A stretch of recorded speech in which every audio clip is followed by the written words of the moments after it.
Mold has a long and proud history. Some settlements have existed in the area from earliest times.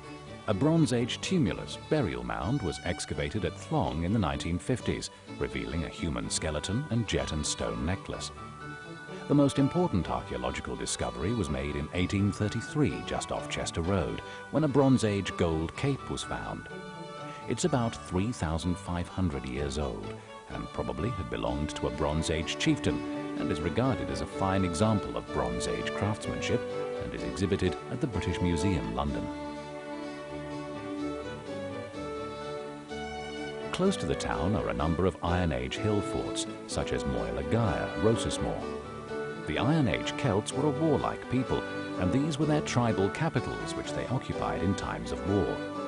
The banks and ditches which encircled the summit of the hills formed the defences of these strongholds, and these can still be seen, although the palisade fences which surmounted the banks have long since rotted away.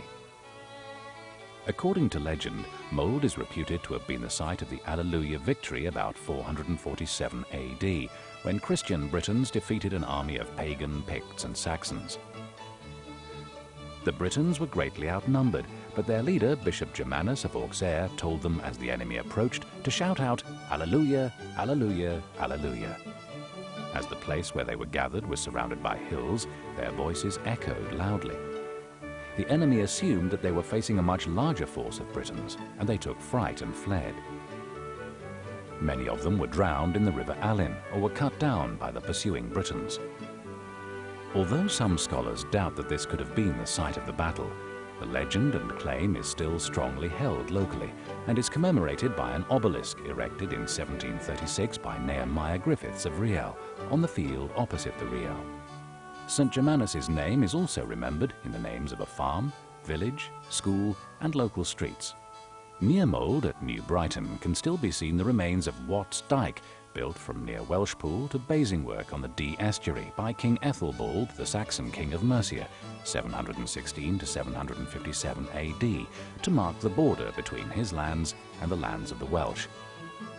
The dyke consists of a bank on the English side and a ditch on the Welsh side. Remains of the dyke can still be seen in New Brighton alongside the Beaufort Park Hotel. Later, on the same principle, his successor, King Offa, built an even longer dyke from Basingwork to the Bristol Channel, although no remains of this can be found in the Mold area today. The existing settlement of Mold dates from Norman times, when the Normans recognized the strategic importance of the mound site which dominates the Alyn Valley route into North Wales, and built their Motte and Bailey Castle on it. This castle was probably built in 1093 AD by Robert de Montaut, the Lord of Mold. On top of the hill, a steep mound was built, and on top of it a wooden keep was erected. Beside the motte there was a bailey, a plateau area with a palisade fence, bank and ditch around it to defend it from attack. Inside this bailey there were living quarters, stables and workshops. If the bailey fell to an enemy in an attack, the defenders could withdraw by means of a drawbridge to the keep on the motte. The outline of the earthworks which formed the Motte and Bailey can still be seen on the Bailey Hill, an area of parkland in the centre of the town.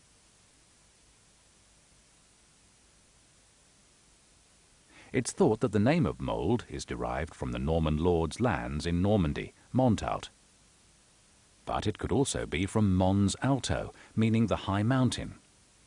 Gwythgrig, the Welsh name for the town, also means the mound, and probably both names relate to the hill on which the Motte and Bailey was built. The castle featured in the 200 years of warfare which took place between the Welsh, the Normans, and then English kings. The Welsh did not accept the encroachment on their land by Norman and English invaders, and the town was hotly contested. It was seized by Owain Gwynedd in 1145, only to be recaptured in 1157 by Henry II. Later, in 1199, Llywelyn Fawr the Great recaptured the castle and held it until his death in 1240. After the conquest of Wales by Edward I, the Montauts were made more secure in their lordship and held it until the last of the Montauts died in 1329. The lordship then changed hands a number of times until it was finally settled on Sir Thomas Stanley, and the Stanleys became Lords of Mold, as well as Harden, and Lords of Man, and owners of large tracts of land in Lancashire. Despite the comparative peace following the conquest, the border areas, or the Marcher lordships as they were known, were areas of turbulence and lawlessness, which was also characterized by animosity between the English and Welsh. This is demonstrated by a well-known story concerning Reynald ap Griffith ap Lethin of the Tower Nerquis. He was on bad terms with the citizens of Chester, and in 1465 a fight took place between his followers and some Chester men at the fair in Mold. Several Chester men, including Robert Burn, a linen draper and the mayor of Chester, were taken captive to the Tower. Burn was offered dinner and a pie was produced, but when the crust was removed, it revealed a coiled rope with which he was promptly hanged by his captors. When the news of the mayor's fate reached Chester, a party was organized to avenge the death of their mayor. However, as this force approached the Tower, lookouts warned Reynald, and he and his men left the Tower and hid in the woods nearby. When the Chester men entered the Tower in search of Reynald and his followers, they crept out of their hiding place, locked the doors on them, and set fire to the house. The old mansion, the Tower, can still be seen on the Mold to Nerquis Road. The Tower is a fine example of a fortified manor house of the period, which marks the transition from castle to manor house, as times became a little more settled and people felt a little more secure, if not entirely so. As times became more settled, a town grew up around the castle. A church was probably one of the first buildings to be erected. The present church, probably the second on this site, is a splendid monument to the Stanleys and was built by Margaret Beaufort, the mother of Henry Tudor, who'd married Lord Thomas Stanley, her third husband, in 1482. The church was built as a thanks offering to God for her son's great victory over Richard III at the Battle of Bosworth, 1485, by which he won the crown of England. After some hesitation and caution, Lord Stanley, no doubt with men from Mold in his army, had joined in the battle on Henry's side, and it was Lord Stanley's brother, Sir William Stanley, who'd picked up Richard's fallen crown and crowned Henry Tudor, King Henry VII, on the battlefield. Henry founded the Great Tudor dynasty, which produced such famous monarchs as Henry VIII and Elizabeth I. The church building was begun about 1490 and took about 100 years to complete. It's built in the Perpendicular style of architecture and is remarkable for its ornamentation and the richness of its heraldic decorations. The emblems of the Stanleys, such as the eagle and child, eagle's claw, and the 3 legs of man, can be seen throughout the church.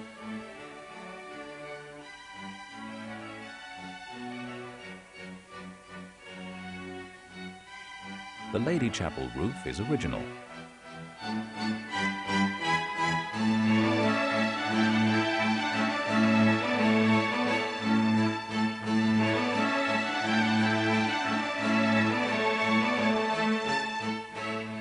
The tower was added in 1773. Until then, the tower of the old church had continued to serve the church. The crudely carved faces on the wall of the Bailey Hill in Pulth glass are probably from this earlier tower.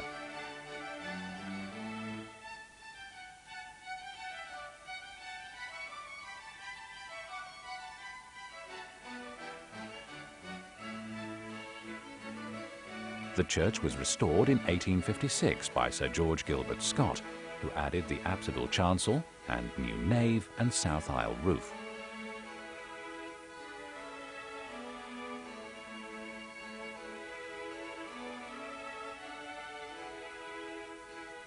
The old gallery and box pews were also removed, and the new pews with finely carved poppy heads were installed, together with the pulpit and choir and clergy stalls, the work of a talented local craftsman, Thomas Edwards.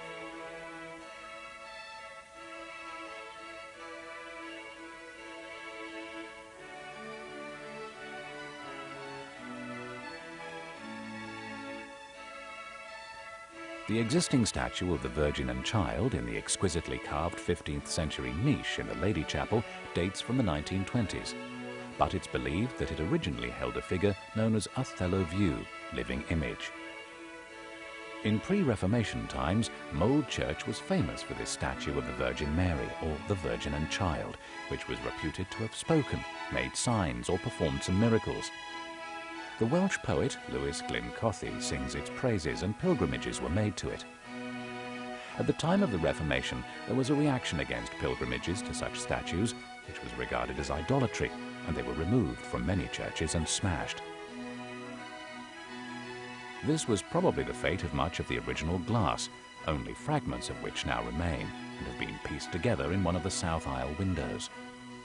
Most of the stained glass in the church today was installed in the late 19th century, such as the chancel windows made by William Wales of Newcastle upon Tyne about 1865.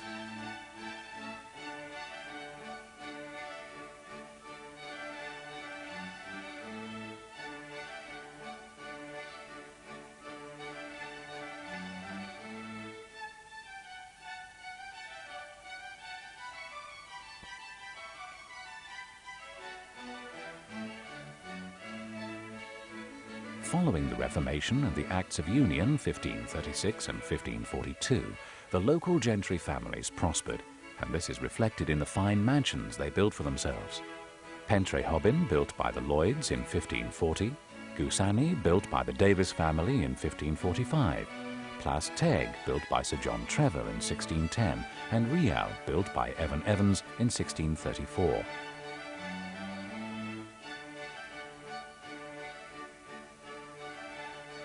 During the English Civil War, 1642–49, a parliamentary force under Sir William Brereton had marched on Goussainny Hall on Good Friday, 1645. The hall was lightly defended by its royalist owner Robert Davis and 27 other defenders. The hall soon fell to the attackers, and Robert Davis and his men were taken prisoner to Chester. The front door of the hall was damaged in the siege, and it's claimed that the repairs which were necessary can still be seen today.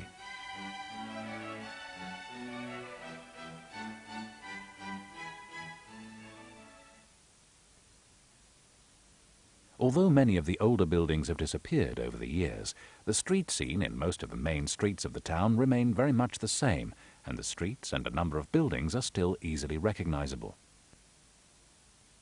This is one of the earliest photographs of the High Street, taken in 1861. The parish church can be seen dominating the top of the town, as it still does today. The large building on the right was T. Mower, Big House, built about 1725 by Sir George Wynne of Leeswood Hall as a townhouse for his family. Lower down on the right-hand side stood the Black Lion Hotel, an old coaching inn. One of the distinctive features of the lower High Street is its width, a feature which was probably to accommodate the fairs and street markets. This photograph shows the cross in about 1870. The fountain and clock which occupied the centre of the cross was erected in 1864 in memory of Prince Albert, the late husband of Queen Victoria. The fountain and clock were removed in 1884 because it was regarded as a traffic hazard and a resort for idlers. This High Street scene dates from about 1910 and is taken from the cross. It was a market day, and the traders are trading from their carts rather than stalls, as they do today. You can see the Star Hotel on the right with its dormer windows, and the glazed canopies which adorned the county supply stores and the adjacent property from the 1880s and remained a feature of the High Street until the early 1960s. One of the shops in the middle of this side of the High Street was J. Sormes, watchmaker and jeweller. Later on, Sormes also became opticians. It traded in this location until the early 1960s. Between Sormes and the Black Lion was Oliver's Boot and Shoe Shop, as pictured here in about 1910. It remained in business until the 1970s. This picture of the High Street is dated about 1920 and is taken from the corner with King Street. You can see the edge of 24 High Street and next door the old Midland Bank, then the Cambrian Public House. On the cross you can see some black and white buildings which were demolished and replaced with the current buildings in 1929. For many years, the site on the corner of High Street and New Street housed the old Leet Court, which was the venue for both the Manor Court and the visiting Assize Courts. The Old Town Stocks used to be situated in front of the building and was where summary punishment was administered for offenders. By the early 19th century, the building had become dilapidated. A new courthouse was built and the building on the cross was demolished in 1845, and the Mould Market Company built a new indoor market hall to provide a permanent home for some of the butchers' and grocers' street stalls. The ground floor remained the town's indoor market until 1976. The floor above was the assembly hall, and for many years it provided the venue for theatrical productions, concerts, lectures, Eisteddfods, balls, meetings, and was the home of the first cinema in the days of the silent movies. It also served as the town hall until the new town hall was built in 1912. An additional third floor was added to the building in 1874 to provide a library and reading room, which was run by the Mould Cosmopolitan Society. It was also home to the Mould Liberal Association. The third story spoiled the symmetry of the building, and it was removed when the building was renovated in 1984. This photograph, dating from the 1940s, shows on the left the black and white building, the Market Vaults Public House. Next on the left was Melius Grocery Shop, and next Pugh the Butchers, followed by Bell's the Grocers, Owen Roberts Tailors, the Central Cafe, the Cambrian Public House, the Midland Bank, 24 High Street, and then another black and white building, Manchester House, which was Mrs. Roberts' drapery shop. This is a photograph of the Upper High Street in about 1906, looking towards the Bailey Hill. Note the horses and carts. You can see the Limes at the very top of the street, which was a private girls' school at the time and is now occupied by Keane and Kelly solicitors. To the lower right shows the end of the last property of the buildings which once lined the Upper High Street between this point and the entrance to the church. In the 1920s and 30s it was Evans and then Bithel's Sweet and Tobacconist's shop. The black and white building to the immediate left is the Dolphin Hotel. This photograph from the 1950s shows the same area of the Upper High Street from the other direction. You can see the three-story buildings which lined the street on the right of the picture. The end building was by this time Thompson Sweet and Tobacconist's shop. By this time the building with the Brannan sign was occupied by the Bryn Griffith Working Men's Club, and the Supreme Fish and Chip Shop was next door. The old Working Men's Club building was demolished in the 1960s and replaced by a new building down Milford Street.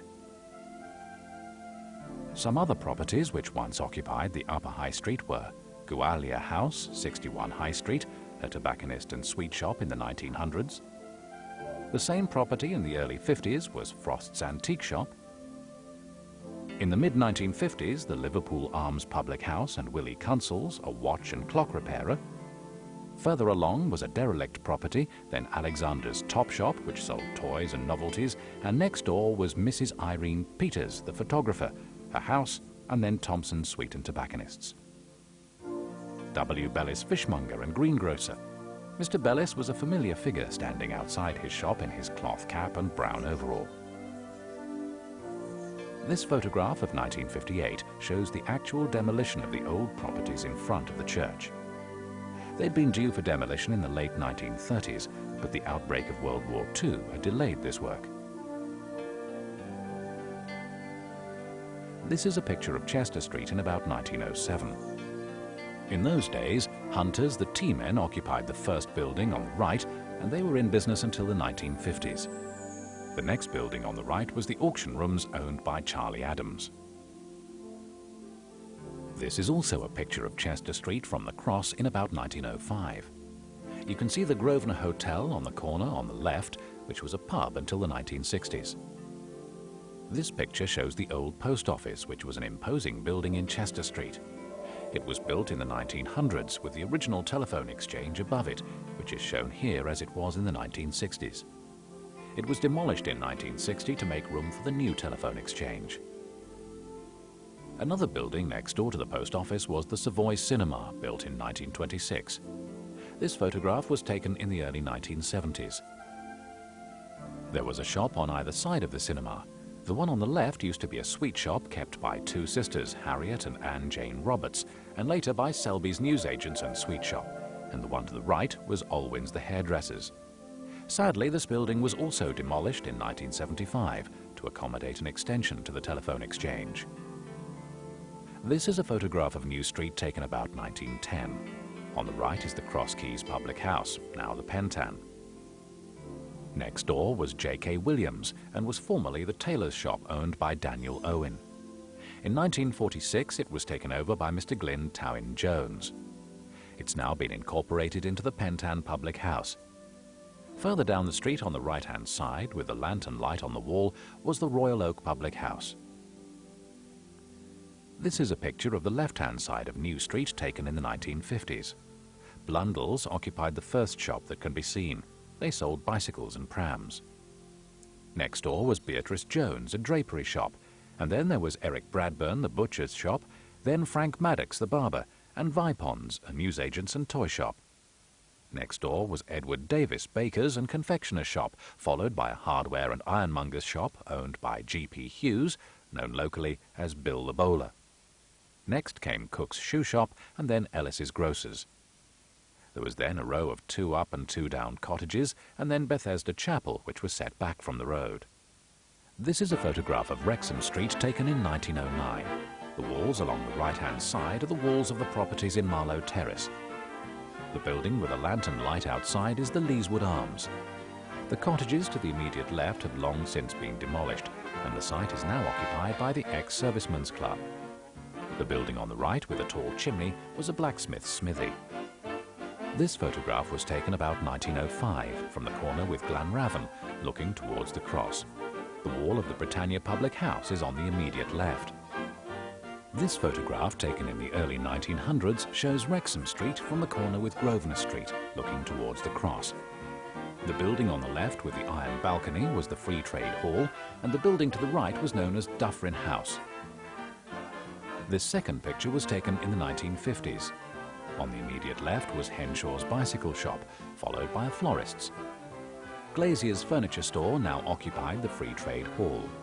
Next door to it was Barkworth's, the fishmonger's, then Winter's, the jeweller's, followed by Jones Brimbo, a draper's shop, and then Meredith Jones, the newsagent's on the cross.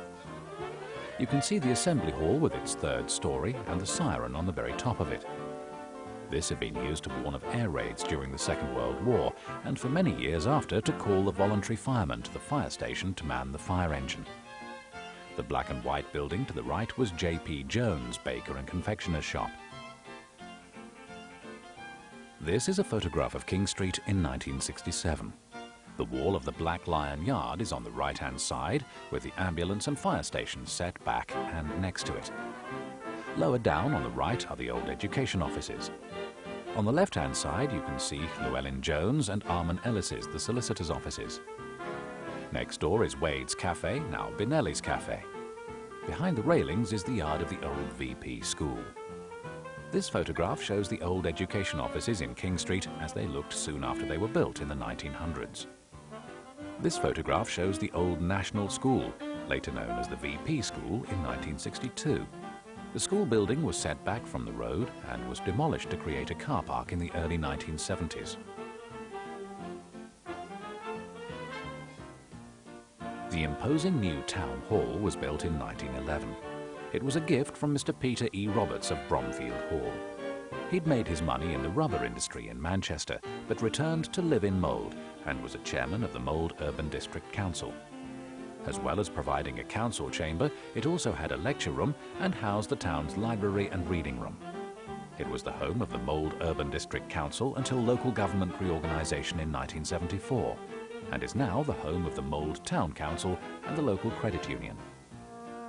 This is a photograph of the county buildings. The building in the centre of the picture was built in 1858 as a county militia barracks. In 1897, the new Flintshire County Council took them over as its headquarters, and it remained as such until the new Shire, now County Hall, was built at Llwynegrin in 1967. The site of the old hall and the other county buildings is now occupied by the Mold bus station. Also situated in the hall fields was the old County Hall, built in 1834 by the local gentry to accommodate the quarter sessions and assize courts, which had formerly met at the old Leet Court on the Cross. It served as a courthouse until the late 1960s, when the new law courts were built near the County Hall. In 1877, a cottage hospital was opened in Pulthglass. This red brick building was supported by voluntary contributions and was supervised by a committee of local worthies and a nurse. It was welcome in a town where accidents in mines and other industries were commonplace. This hospital was eventually replaced with a new community hospital built on land behind it in 1984, with access from Ash Grove.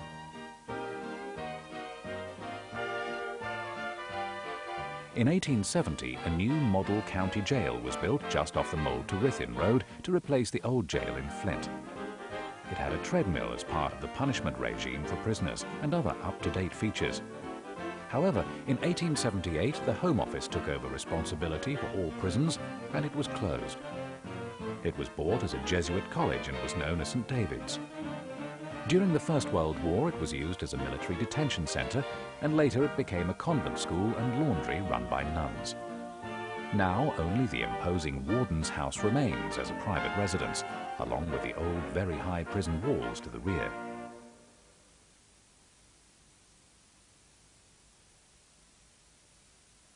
Mold was a market town from earliest times.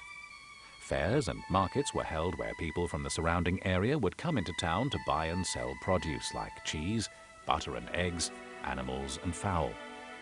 These photographs from the 1890s and 1900s show how the farmers would trade directly from their carts parked alongside the high street.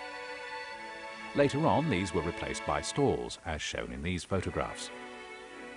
As they came to buy and sell these goods, they would also want to buy other goods too, so this provided an opening for other traders to open shops to sell their goods.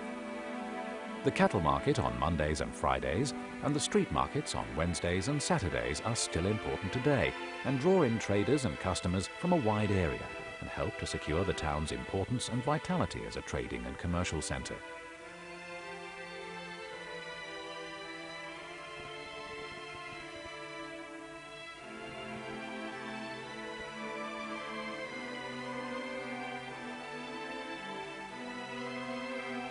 The 18th and 19th centuries, the age of the Industrial Revolution, witnessed the development of Mold as a mining and manufacturing town. First of all, lead was mined in the area surrounding Mold, and even in the 17th century, the Grosvenor family established 3 water-powered rolling mills on the River Allen at Lead Mills, and this area of the town still bears that name today. In the early 18th century, Sir George Wynne of Leeswood made a fortune from a rich lead vein on his land on Holkin Mountain, and built himself the stately Leeswood Hall on the profits. The hall is renowned for its gates made by Robert and Thomas Davis of Bersham. In 1835, there were offices of 9 lead mining companies in the town, and lead mining continued to be important locally well into the 20th century, at places such as Cadole, Gwenamanath, Panabearth and Flinnapandi, until the closure of the Holkin lead mine in the 1960s. In 1792, 2 Manchester men, Samuel and James Knight, set up a cotton mill between the River Allen and Denby Road, where the Synthite Works now stand. By 1820, it was employing 300, many of whom were women and children. The mill was originally water-powered, with water from the River Allen being diverted to a huge holding reservoir formed in a specially diked field, which can still be seen and is still known as the Factory Pool Field. This water was then channeled into a mill race to drive a water wheel to power the spinning machines and weaving looms. A steam engine was later introduced to augment the power from the water wheel. The mill survived a slump in the 1850s and then the cotton famine during the American Civil War, only to be burned down in a disastrous fire in 1866. The result of this catastrophe caused much unemployment and hardship in the town. Eventually, the site was taken over in 1876 by Morgan's Tin Plate Works and later by the Allen Tin Plate Company, which can be seen in this photograph. It employed many local men and women, some of whom can be seen in this photograph taken in about 1881. The works continued in production until 1938. The most important industry in the 19th century and early 20th century was the coal industry. In 1835, there were 7 collieries at work, including the Bromfield, Mold Town, the Rheda Gallard, and the Argoed collieries. In 1837, the Argoed colliery was the scene of a flooding disaster in which 31 miners were drowned, and among them was the father and 2 brothers of Daniel Owen, the Welsh novelist.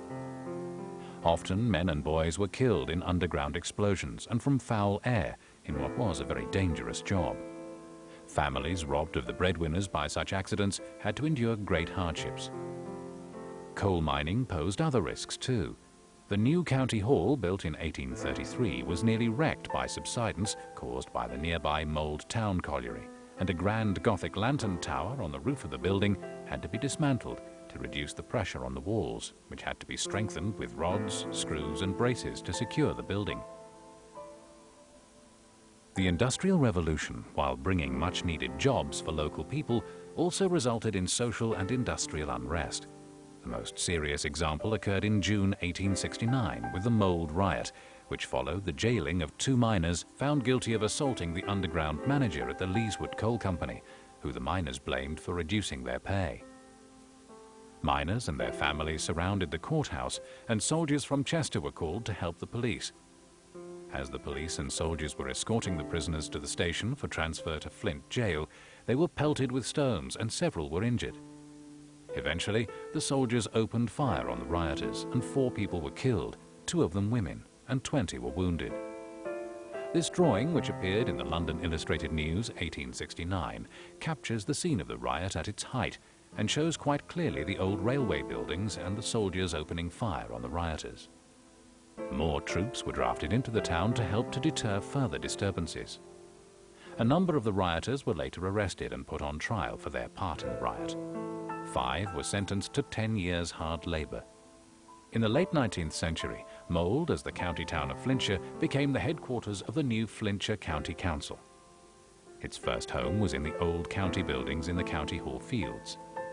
Initially, the county was run by a few paid officials, but in time, as the powers and responsibilities of the county council grew, the numbers employed also increased, until it became the biggest employer in the town. The new Shire Hall was built on the land of the old Llwynegrin Hall in 1967 to accommodate its staff. After local government reorganisation in 1974, it became the county town of Clwyd, which covered the whole of North East Wales and an even larger local employer. The building was greatly extended after 1974. Following the next local government reorganisation in 1996, the renamed County Hall became the headquarters of the reconstituted but smaller County of Flintshire and continues to employ many local people. As the county town of Flintshire, Mold was also the headquarters for the Flintshire Constabulary, founded in 1856. This also provided jobs for local people maintaining law and order in the area. These photographs taken outside the old courthouse show the officers and constables of the local force in 1892 and 1908.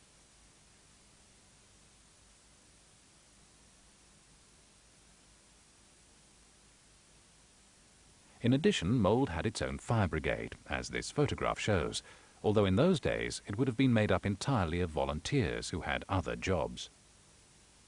In 1950, the Synthite Chemical Works opened on the former tin plate works and cotton mill site in Denby Road. Here, formaldehyde is still produced. In the late 1960s and early 70s, Mold Urban District Council and later Delyn Borough Council established the Bromfield Industrial Estate on the site of the former coal tips of the Bromfield Colliery, which were cleared for the purpose using derelict land clearance grants from the government.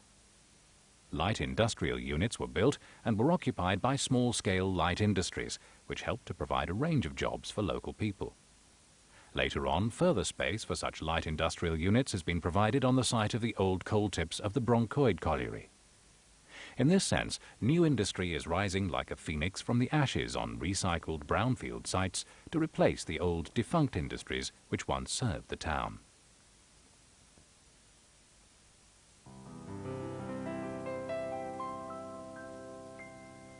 The Industrial Revolution also had an impact on transport, as goods produced and purchased had to be delivered to markets throughout the country and even abroad. Up to that time, roads had been the responsibility of the parish and were generally very poor. In the 18th and early 19th century, companies called turnpike trusts were set up by businessmen and landowners to take over responsibility for rebuilding and maintaining lengths of road and recouping their expenditure by charging road users tolls, which were payable at toll gates, such as this one at Llwynegrin Mold. Soon, good turnpike roads linked Mold with Chester, Wrexham, Northop and Ruthin. When the extension to Woolworths was built some years ago, an old well was found in the rear yard. No doubt this had provided water for the coach horses as they were watered, fed and rested before continuing their journeys. Travellers and letters were also picked up at these coaching inns. These photographs depict the way Mold people used to travel and carry goods in the days of horse-drawn transport, which remained important well into the early decades of the 20th century.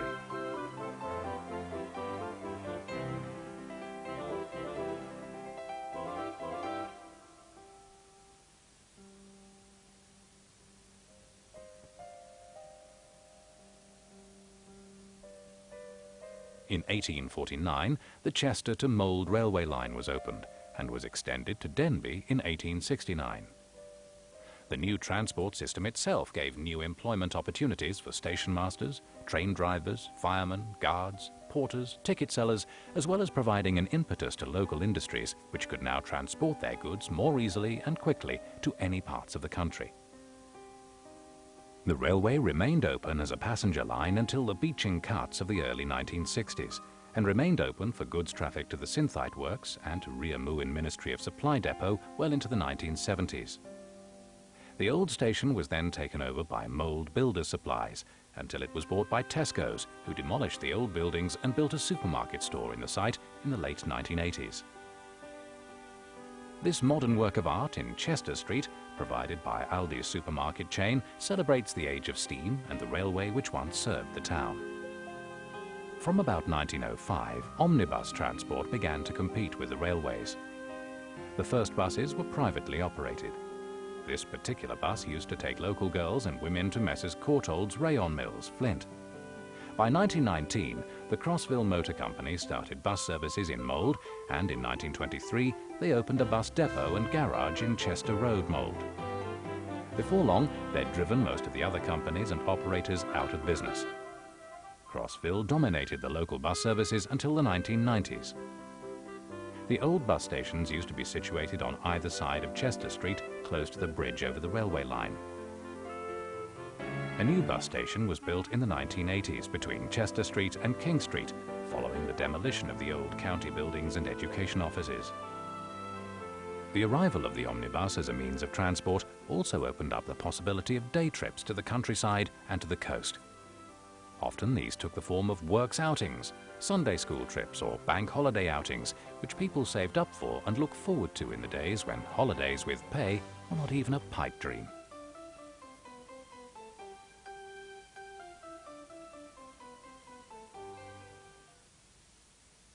For much of the town's history, the only church in the town was the parish church dedicated to St. Mary the Virgin.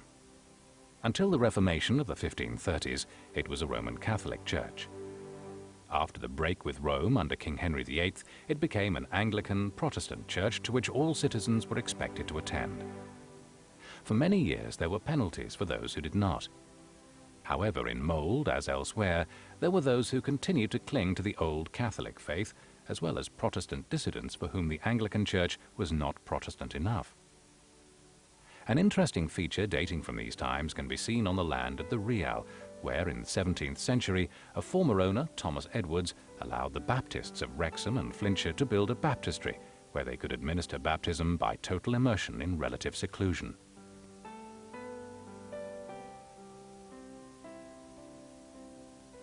It was the 19th century which saw the flowering of religion and of non-conformity in Wales. In Mold, as elsewhere, this was reflected in a fever of chapel building by all denominations, both the English and Welsh-speaking branches. Pendreaf Chapel was built by the Welsh Wesleyan Methodists in 1827-28.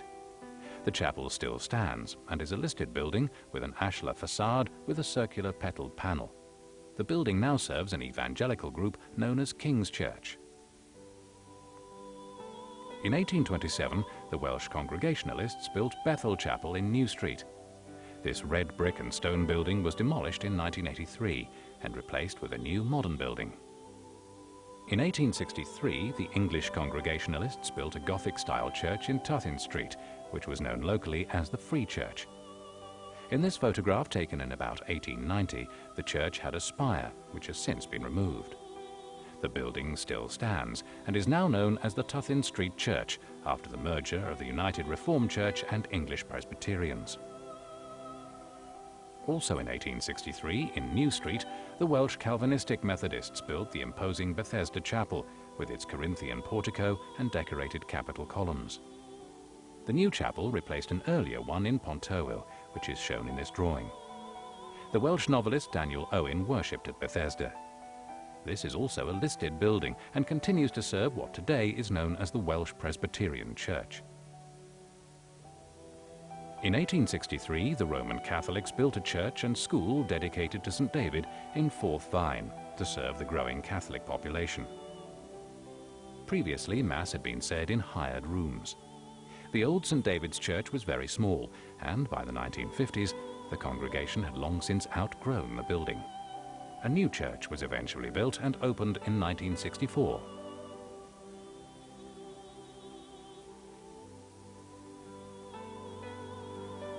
The Anglicans built a new church, St. John's, in King Street in 1877 for Welsh-speaking parishioners. It continued to perform that function until the early 1950s. It was then converted into a church hall, and it's still used today for that purpose. The Welsh Baptists erected a new chapel, Ebenezer, in Wrexham Street in 1880 to replace an earlier chapel in Glanravon. This old building still stands, but is no longer a church because a new church on the corner of Glanravon and the park was built in 1984 because the congregation had long outgrown the old church. Churches and chapels were a focal point for much of the religious and social life of the town. Most of the churches had strong and active Sunday schools, which remained a feature of religious life in the town well into the 1950s and 60s, and several survive to this day.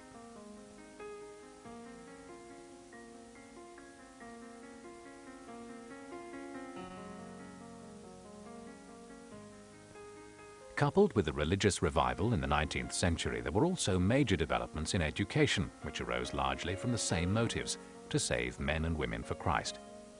The Anglicans and Nonconformists vied for the hearts and minds and souls of children of the local inhabitants. A charity school founded by the Reverend Hugh Lloyd and associated with the parish church had been established behind the church in 1742 and can be seen in this picture to the left of the church. In 1849, a new national school had been built in King Street by the Church of England to replace an earlier school which had been situated in Pontorwyl since 1820. It had boys, girls and infants departments. It was later known as the Voluntary Primary School, and this photograph was taken in its centenary year in 1949. It continued to serve the community until 1967, when the new Bryn Gwalia County Primary School was opened in Clayton Road, and the church lost its connection with the school. In 1845, a British school was built by the Nonconformists in Glenravon. After the 1870 Education Act, this school was taken over by a local board and became known as the Board School. After 1902, it was formally known as the Council School, as it was run by the new County Council, and after 1944, it was called the County Primary School.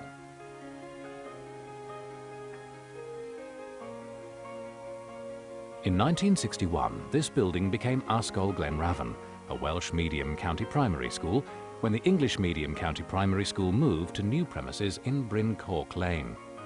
This old building can still be seen in Glenravon and now serves as a county youth theatre and expressive arts centre.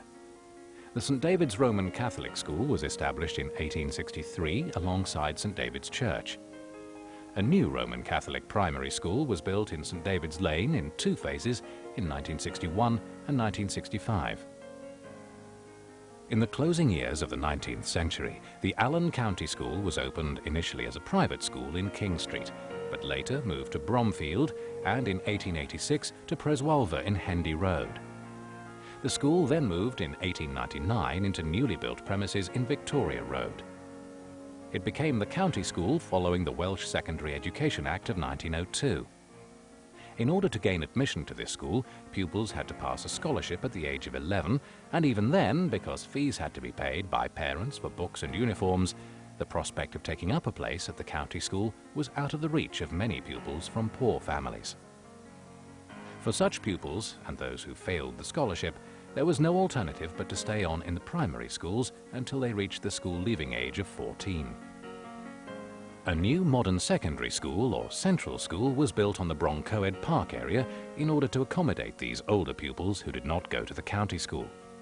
It opened in 1937.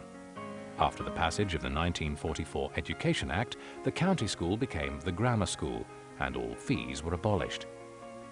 Children who passed the 11+ examination were now able to take up their place in the grammar school, where they followed more academic courses, while those who did not pass went to the modern secondary school, where they followed more practical and commercial courses to equip them for industrial, agricultural and clerical jobs.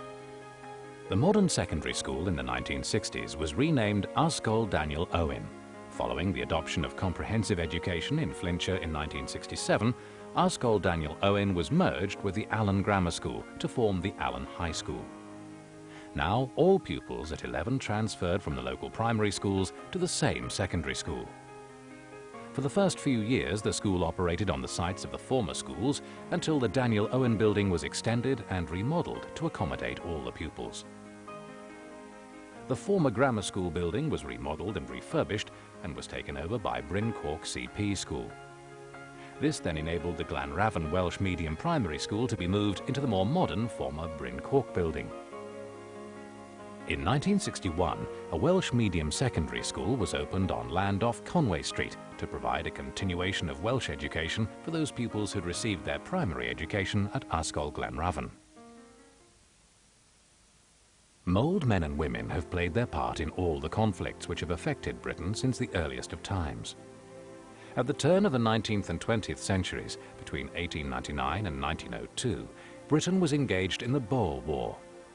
This photograph shows the celebrations in Mould upon the relief of Mafeking, and this one shows the welcome home given to the soldiers who survived the conflict.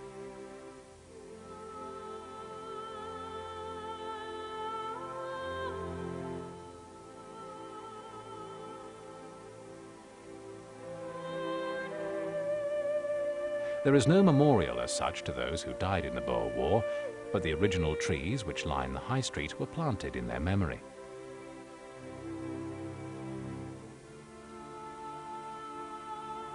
When the First World War broke out in August 1914, again the men of Mould volunteered to fight for king and country against Germany and Turkey.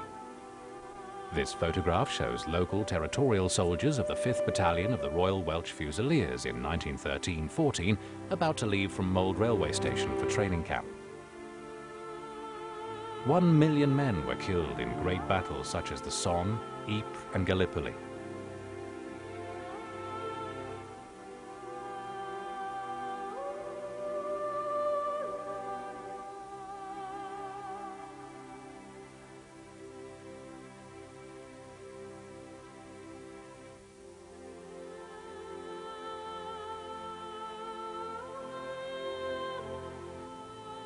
A memorial chapel, the Lady Chapel, was created in the parish church, and marble stones bear the names of all who fell in the war.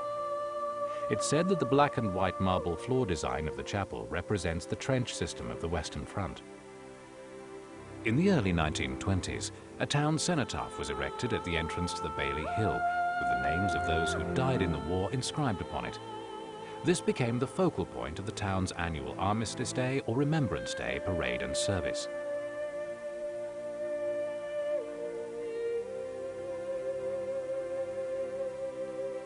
In September 1939, Britain was again at war with Germany, and later with Italy and Japan. Once again, local men and women were called up to serve in the armed forces. On the home front, men in reserved occupations, and women in particular, were employed in the manufacture of war materials.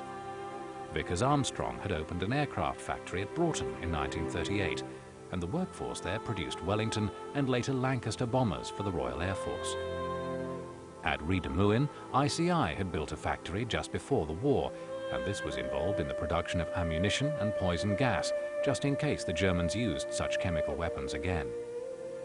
Much of the materials produced in the factory were stored in underground tunnels.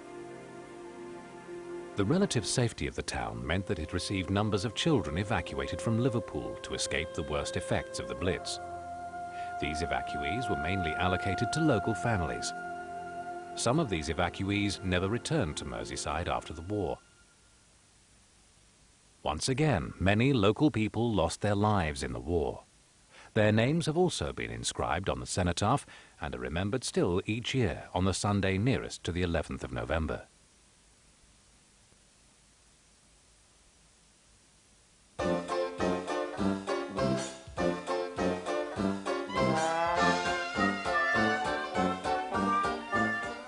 For much of the 19th and early 20th centuries, most ordinary people had very little free time for leisure and entertainment because most of their time was spent in earning a living. What little free time they had was occupied with simple pleasures and do-it-yourself entertainment.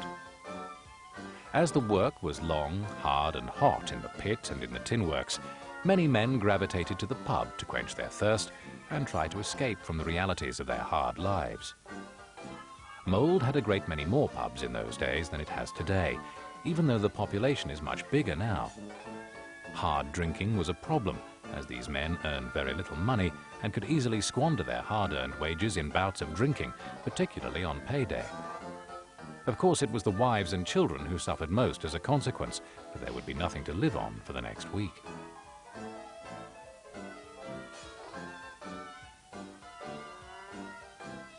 Mold also had an orchestra where young and old would come together to make music. This orchestra was a feature until the 1914 war. In accordance with Welsh tradition, the Eisteddfod was also a feature of everyday life, and men and women, boys and girls would spend months preparing for local Eisteddfodau. A local Eisteddfod was held in the Assembly Hall for many years. Mold also played host to the National Eisteddfod of Wales in 1873, 1923, and more recently in 1991. There were amateur theatrical and opera groups who would rehearse for many months and put on performances at the Assembly Hall. Mrs. or Madame Mary Maud Douglas Adams was a leading light in these productions in the late 19th century. She was a retired opera singer. The Mold Amateur Operatic and Dramatic Society was formed about 1909 and flourished for many years. Local football was also a great attraction both for the players and the supporters of the local teams. There were several local clubs, such as the Mold Town Football Club, the Mold Allyn Swifts, the Allyn Wanderers and Mold Albions.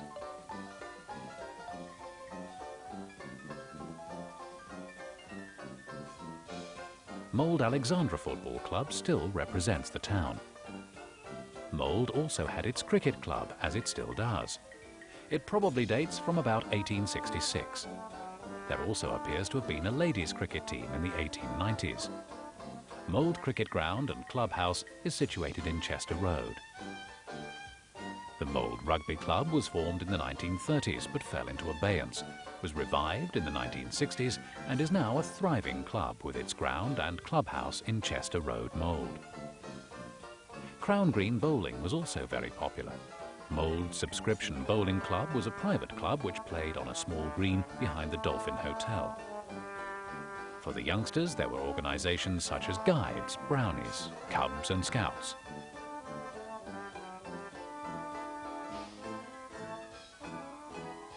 The Mold Carnival was a major local attraction for many years, and people and groups would be engaged for many months planning and organising the event, which would raise money for local charities. The carnival has been revived in recent years.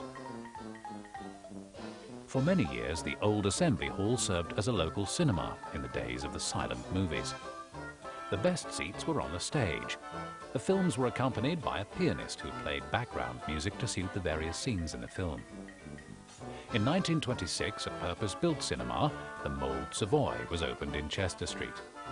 It was a single-story building, but with a sloping floor towards the screen, and with the more elevated best seats, the 1 and 9s, in the back, and the cheaper sixpennies at the front. The Savoy played a large part in the lives of the youth of the town and the surrounding villages. In the 1950s, 60s and 70s, the Assembly Hall was the venue for the local teenage dances organised by Mold Urban District Council.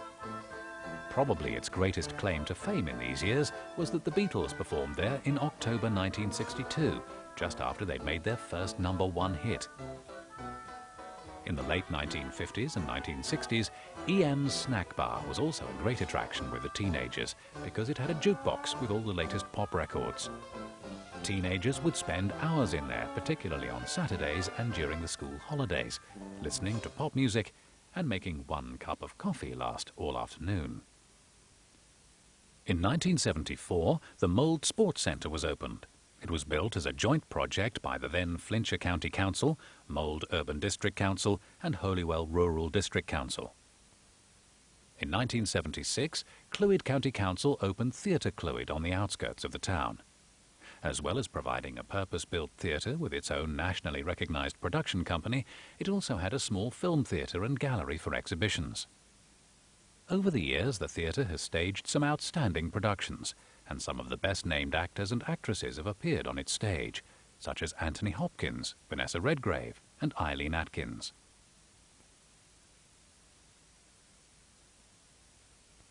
With the Industrial Revolution in the 19th century and the development of the coal mines, cotton mill, and later the tin plate works, the population increased and new houses had to be built, and built quickly to house the industrial workers and their families. These were 2 up and 2 down back-to-back terraced houses typical of the industrial towns of England and Wales. Rows such as Garden Place, Cross Row, Long Row, Chapel Row, Pownall's Row, Allyn Terrace and Bromfield Row were built to house industrial workers. They initially had no running water, and water had to be collected from a communal well or pump.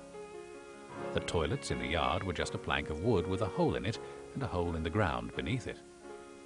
Many of these properties have since been demolished in slum clearance programs in the last 50 to 60 years, but a number have survived and since been completely renovated and modernised with grant-aided schemes, for example in Stanley Street, Chapel Street, Gladstone Street, Water Street and Price's Row.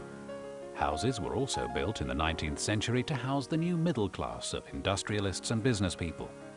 The Mount in Denby Road, for example, was built by William Pring of Pring and Price Printers, and was later the home of Josiah Morgans, son of Morgan Morgans, joint owner of the Tin Plate Works. Daniel Owen built a new home for himself, Caer Ffynnon in Maes y Dre, on the proceeds of his successful books. Bank Villas was built in 1885 to house the business and professional people of the town. Some interesting Art Deco properties are to be found in Gwenaffield Road. These flat-roofed houses were built in the late 1930s for managers and other key workers at the new ICI works at Rhydymwyn. In addition to their distinctive style, other interesting features include very thick walls and roofs and attached shelters with steel shutters for the windows as a protection from aerial bombing should there be war.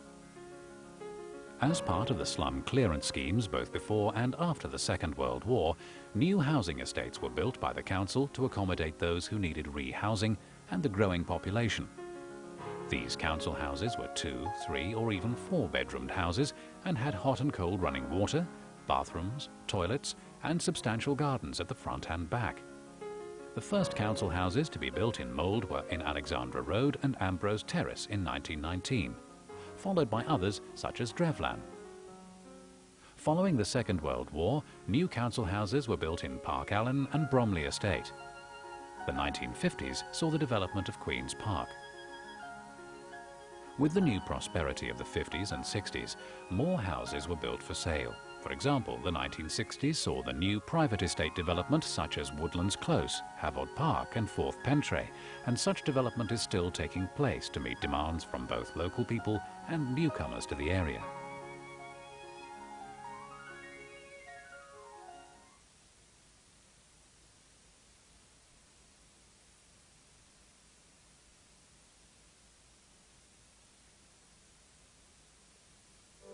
Daniel Owen, 1936 to 1895. Daniel Owen, the Welsh novelist, was the most famous son of Mold and has been described as the Charles Dickens of Wales. He was born in 1836 in Long Row, Maes y Dre, the youngest of 6 children. After his father and 2 brothers were killed in the Argoed Colliery flooding disaster in 1837, his mother struggled to bring up the rest of the family. He received only an elementary education and was apprenticed to a local tailor, in whose workshop he became involved in lively discussions about social, political and religious matters with his work colleagues. He was encouraged by the Reverend Roger Edwards, minister of Bethesda Chapel, to become involved in the local Eisteddfod and literary meetings. At the age of 29, Daniel Owen entered Bala Theological College to train for the ministry, but he gave up his course to look after his mother and sister. He started writing in monthly installments for the Calvinistic Methodists periodical Erdrasova, and his reputation grew with the publication of his novels Rhys Lewis, Enoch Hughes, Gwen Thomas and Erdrevlin, as well as his short stories. In his writings he drew heavily on his own personal experiences and local characters he knew in the small, chapel-dominated town in which he lived. His activities were not confined to literature and nonconformity. He served on the local board and was elected to Mold Urban District Council and was its first chairman in 1894. He died in 1895, but is remembered today with a shopping precinct, library and community centre named after him, and a museum depicting aspects of his life and work. A bronze statue of him stands in the town square, with the words in which he summarized his own work inscribed upon it. "Not for the wise and learned have I written, but for the common people."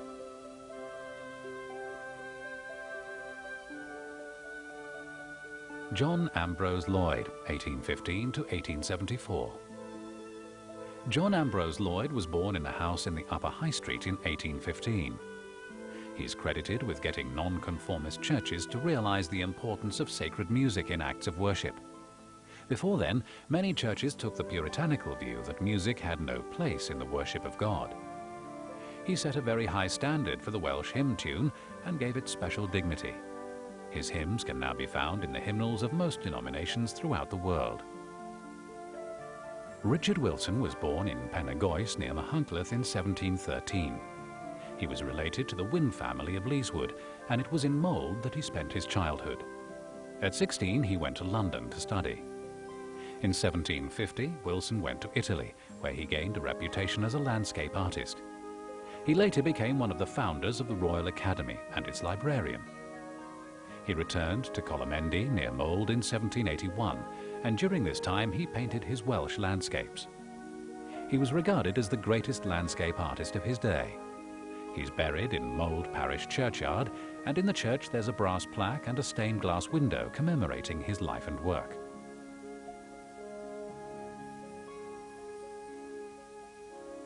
John Blackwell, 1797 to 1840. John Blackwell, the Welsh poet, better known by his bardic name Alan, was born in Pontywyl, Mold in 1797. Alan's lyrical poetry, especially that in free metre, is a particularly important contribution to Welsh literature, as it marks an early trend towards the Romantic movement.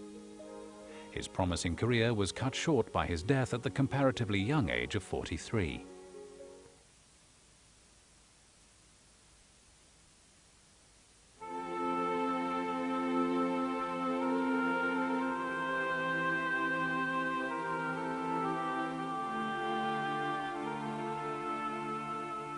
Mold as a town is still evolving, and new housing and business developments are in progress. The town has a promising future with excellent facilities not only for shopping, but also for education, leisure and recreation, and is surrounded by easily accessible, attractive, open countryside. It's a pleasant place to live and work, with a promising future which is firmly founded on its long, interesting and proud history.